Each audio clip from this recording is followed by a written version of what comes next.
Hello friend, जितने भी government employees हैं सबको ये जानकारी है कि जनवरी 2025 में गवर्नमेंट ने 8th पे कमीशन के सेटअप की डिक्लेरेशन की थी। लेकिन अभी तक टर्म्स ऑफ रेफरेंस इसके फ्रेम नहीं हुए हैं। तो इस संदर्भ में जो स्टाफ यूनियंस हैं, खासकर national council of joint consultative machinery NCJCM है, स्टाफ यूनियन है। इन्होंने गवर्नमेंट को कुछ सजेशन दिए थे, कुछ डिमांड्स दी थी for framing terms of reference of 8th पे कमीशन। इसमें एक मेन डिमांड थी dearness allowance merger with basic पे, क्योंकि डीए ऑलरेडी 50% से ज़्यादा हो गया है और रिसेंट पास्ट में भी डीए 5th पे कमीशन के बाद मर्ज हुआ था। उसमें ये टर्म्स थी उसकी, जो कमीशन ने ये प्रस्ताव दिया था कि जब भी डीए 50% हो जाएगा तो बेसिक में मर्ज हो जाएगा। तो यही जो डीए मर्जर का डिमांड है, सजेशन है, स्टाफ यूनियन ने गवर्नमेंट को दिया है। जो अपने स्टाफ यूनियन ने, जो NCJCM ने सजेशंस दिए हैं गवर्नमेंट को, कुछ डिमांड दी हैं, इस बारे में इसको कंफर्म करने के लिए राज्यसभा में एक क्वेश्चन रेज हुआ था। उसका कंटेंट मैं आपको पढ़ के सुनाऊंगा। Whether government has received any suggestion from NCJCM for framing the terms of reference for 8 central pay commission, if so the main suggestion of council. इसके बाद दो तीन क्वेश्चन और भी हैं। Whether government is planning to involve all stakeholder in the commission.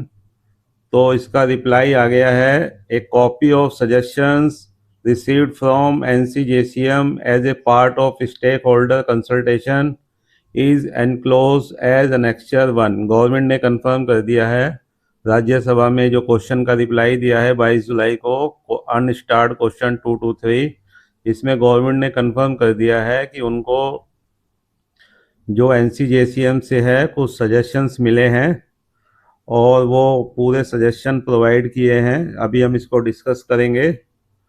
और उसमें second part में लिखा है, input have been sought from major stakeholders including ministry of defence, ministry of home affairs, department of personnel and training and from state. मतलब सारे input सभी जगह से जो मेजर स्टेक होल्डर्स होते हैं पे कमीशन के, उनसे गवर्नमेंट ने ले लिए हैं।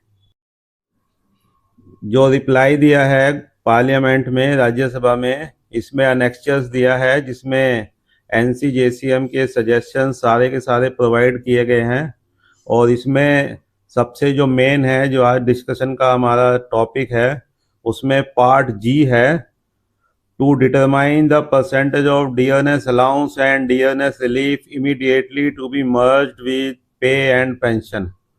मतलब जो डीए का कितना पोर्शन डिटरमाइन करना है, जो पे के साथ मर्ज करना है। मतलब सिंपल इसका सजेशन यही है कि जो बेसिक पे है, जो डीए पोर्शन है, जो डीए पोर्शन को बेसिक में कितना मर्ज करें बिफोर इम्प्लीमेंटेशन ऑफ 8th पे कमीशन। तो ये सजेशन दिया है, सरकार के कंसिडरेशन में है, तो आज इसके ऊपर ही थोड़ा डिस्कस करेंगे। अब देखते हैं what is DA merger. DA merger क्या होता है? जब डीए का मर्जर कर दिया जाता है तो it becomes part of basic pay. वैसे DA is a separate inflation linked allowance, जो अभी 55% है और likely to be 58% from July 2025। इसको integrated part of basic salary का बना देते हैं जब डीए मर्जर हो जाता है। तो सैलरी का स्ट्रक्चर चेंज हो जाता है। और अगर गवर्नमेंट इसको कंसीडर करती है तो ये एक हिस्टोरिक रिफॉर्म होगा after 5th pay commission, by giving relief to over 50 lakh central government employees and 65 lakh pensioners. अब डीए मर्जर के क्या क्या बेनिफिट होंगे?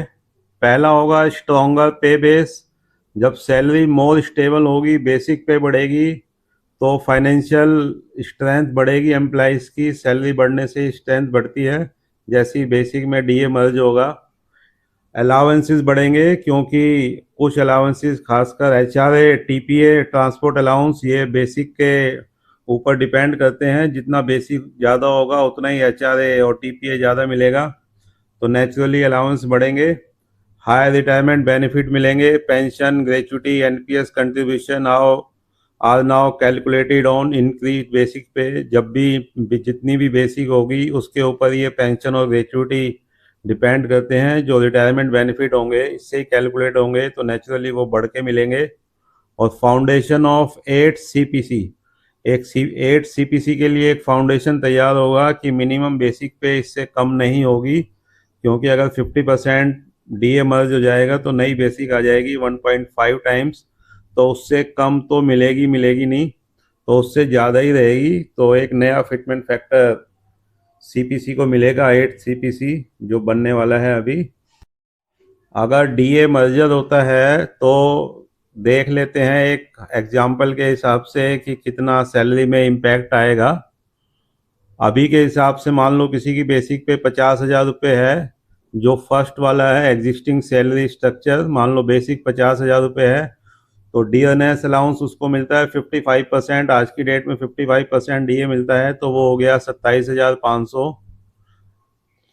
उसके ऊपर 30% H R A of basic, 30% H R A हो गया 15,000 रुपये। और टीपीए जो 3600 है प्लस उसमें 55% डीए मिला के वो हो गया 5580 रुपये, 5,580। तो ये मोटे मोटे चार कंपोनेंट हम ऐड कर लेते हैं, तो ये मिला के उसकी ग्रॉस सैलरी हो गई 98,000 रुपये, 98,080 रुपये। आज की डेट में अगर किसी की बेसिक पे 50,000 रुपये है तो उसको H R A, D A और टी पी ए मिला के 98,080 रुपये मिलते हैं। अगर इसी में अगर डी ए मर्ज करने का फैसला हो जाता है तो देखिए कितना होगा।